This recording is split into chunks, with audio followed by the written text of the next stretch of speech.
जय जिनेंद्र। आज का जो टॉपिक हम ले रहे हैं वो है द्रव्य। ये जो टर्म है ये हमें बहुत बार सुनने को मिलता है। जब भी हम कोई शास्त्र उठाएंगे तो उसके अंदर द्रव्य हमको शब्द बहुत बार पढ़ने को मिलेगा। तो आज हम इसी को समझते हैं कि द्रव्य क्या होता है।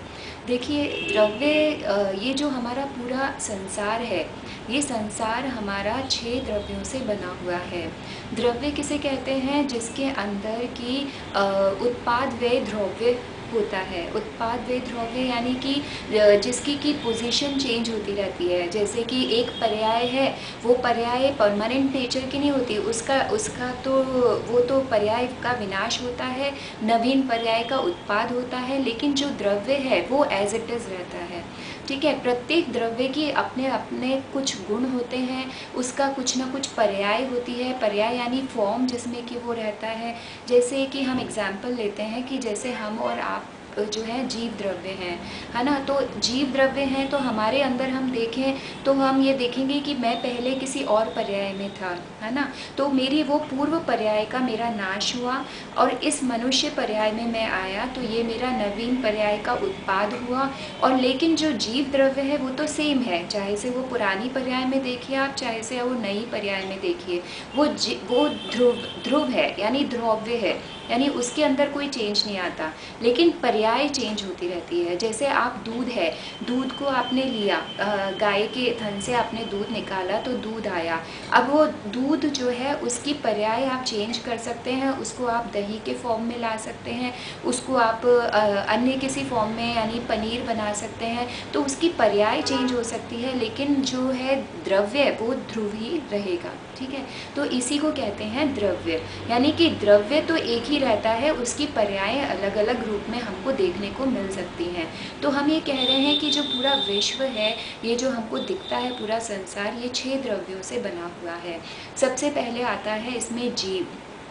जीव, पुद्गल, धर्म, अधर्म, आकाश और काल, ये 6 द्रव्यों से ये पूरा संसार बना हुआ है।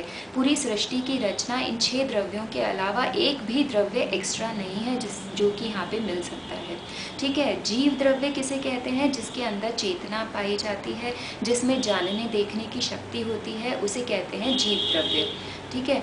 अच्छा, अब जीव द्रव्य में 2 भेद आप ले सकते हैं, संसारी और मुक्त। हम और आप सब संसारी जीव हैं और मुक्त जीव वे हैं जिन्होंने कि 8 कर्मों का नाश करके और सिद्ध पद को प्राप्त कर लिया है। ठीक है, तो ये हैं जीव। अब हम आते हैं पुद्गल द्रव्य पे। पुद्गल द्रव्य, पुद्गल किसे कहते हैं? जिसके अंदर पूरन गलन की शक्ति हो, यानी कि हम ये कह सकते हैं कि जिसकी की गुण पर्याय पूरन गलन का स्वभाव जिसके अंदर पाया जाए वह पुद्गल है। पुद्गल आपको 2 रूपों में मिल सकता है। इसकी हम एक और डेफिनेशन देख सकते हैं, जिसके अंदर स्पर्श, रस, गंध, वर्ण पाया जाए वे सभी पुद्गल हैं। जो भी चीज़ आपको दिख रही है, जिसके अंदर आपके स्पर्श, गंध, रस या वर्ण पाया जा रहा है, वे सब पुद्गल हैं। ठीक है, पुद्गल को हमें समझना बहुत विशेष रूप से है, क्योंकि जनरली हमें जीव और पुद्गल ये ही 2 द्रव्यों का मेन संसार का कॉन्स्टिट्यूशन है। ठीक है, इन्हीं 2 चीज़ों को हमको सबसे ज़्यादा समझना है, इसलिए आप अपना विशेष ध्यान इस पुद्गल द्रव्य को समझने में लगाइएगा। ठीक है, तो हमने ये देखा कि पुद्गल द्रव्य किसे कहते हैं? जिसके अंदर स्पर्श, रस, गंध, वर्ण पाया जाए वही पुद्गल है। ठीक है, अब पुद्गल के 2 फॉर्म होते हैं, 2 रूप में पुद्गल हो सकता है। एक होता है अणु, एक होता है स्कंद। अणु और स्कंद। अणु यानी कि पुद्गल की जो सबसे छोटी पर्याय होती है, यानी कि जिसके आगे उसका कोई भी डिवीजन नहीं हो सकता, वो कहलाता है अणु। अणु, है ना। और जो बहुत सारे अणुओं से मिलकर के, 2 या 2 से अधिक अणुओं से मिलकर के जो चीज़ बनती है वो कहलाता है स्कंद। इसको हम इंग्लिश में हम ये कह सकते हैं एटम्स और मॉलिक्यूल्स, जो हम पढ़ते हैं साइंस के अंदर, उसको हम ये टर्म्स हम यूज़ कर सकते हैं। जो सबसे छोटा स्ट्रक्चर है, जिसके आगे और कोई स्ट्रक्चर नहीं होता, है ना, तो वो कहलाता है अणु। और जब 2 और 2 से अधिक अणुओं से मिलकर के जो चीज़ बनती है, फॉर्म होती है, वो कहलाता है स्कंद। जैसे कि आप ये देखिए कि हमारे चारों तरफ जितनी भी चीज़ें जो हमें दिख रही हैं इन आइज़ से, वो सब क्या हैं?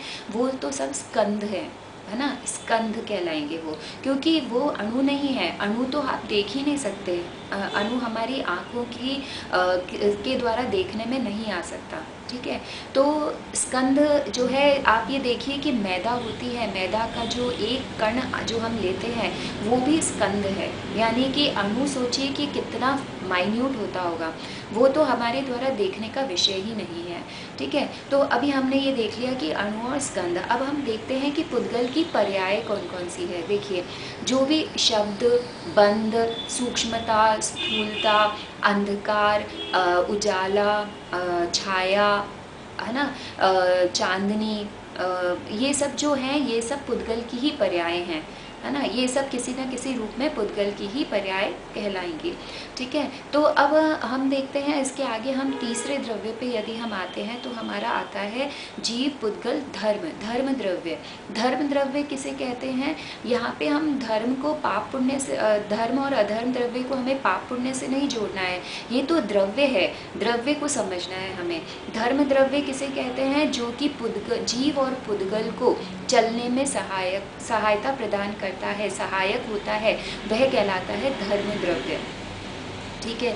जैसे कि आप ये देखिए कि हम पतंग उड़ाते हैं, तो पतंग को उड़ाने में कौन सहायता प्रदान करता है? हवा, है ना। इसी तरह से जब मछली तैरती है तो मछली को तैरने में कौन सहायक होता है? जल, है ना। तो एक द्रव्य ऐसा है जो जीव और पुद्गल यदि चलना चाहे तो उनको चलने में सहायता प्रदान करता है, तो वो है हमारा धर्म द्रव्य, ठीक है। ये कोई जबरदस्ती नहीं चलाता है। जब जीव और पुद्गल स्वयं अपनी इच्छा से चलने की इच्छा रखेंगे तभी ये उसमें एक्टिव होता है, ठीक है।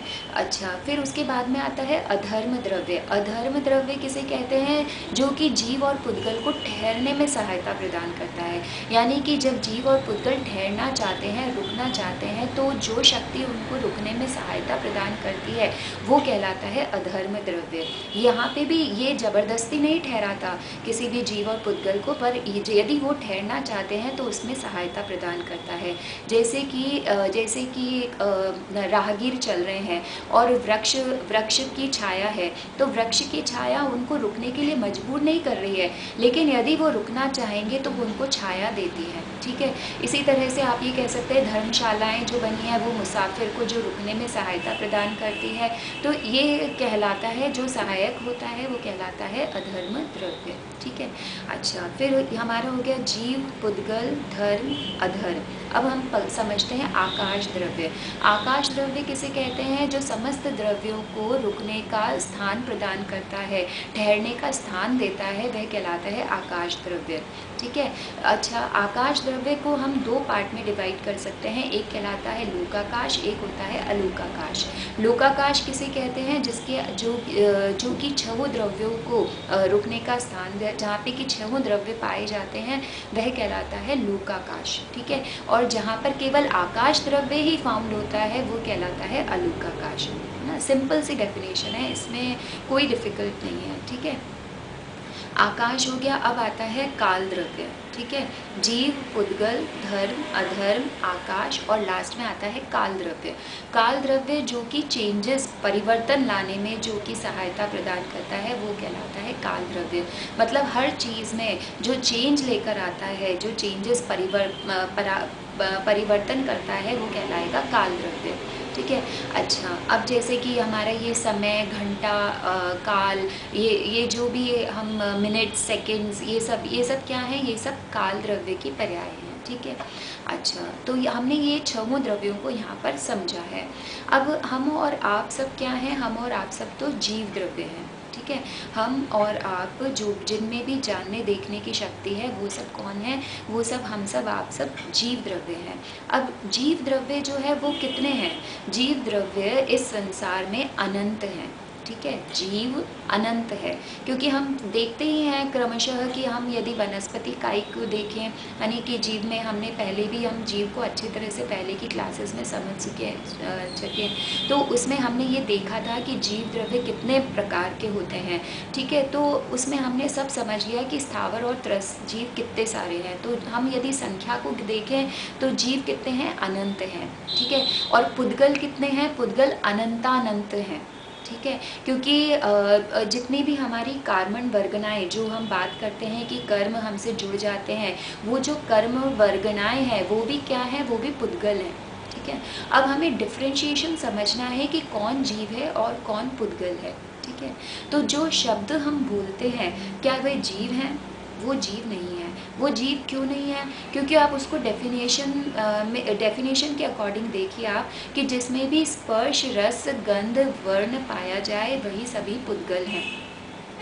ठीक है, तो अब ये जो शरीर हमको दिख रहा है, अब हम इसको देखें कि जो शरीर हमको दिख रहा है तो ये तो हमें दिख रहा है, इसके अंदर स्पर्श रस गंध वर्ण है, तो इसलिए ये क्या है, ये पुद्गल है। ठीक है, इसी तरह से जो भी चीज़ हमारे चारों ओर हमें दिख रही है, हमारे सेंस ऑर्गन्स से हम जिसको सेंस कर सकते हैं, वो सब जीवें क्या वे सब चीज़ें क्या है, वे सब पुद्गल हैं।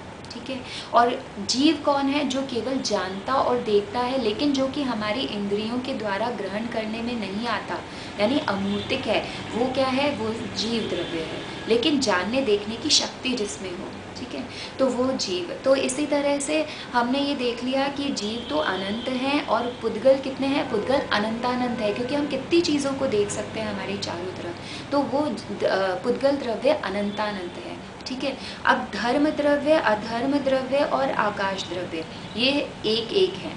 ठीक है, ये एक ही हैं।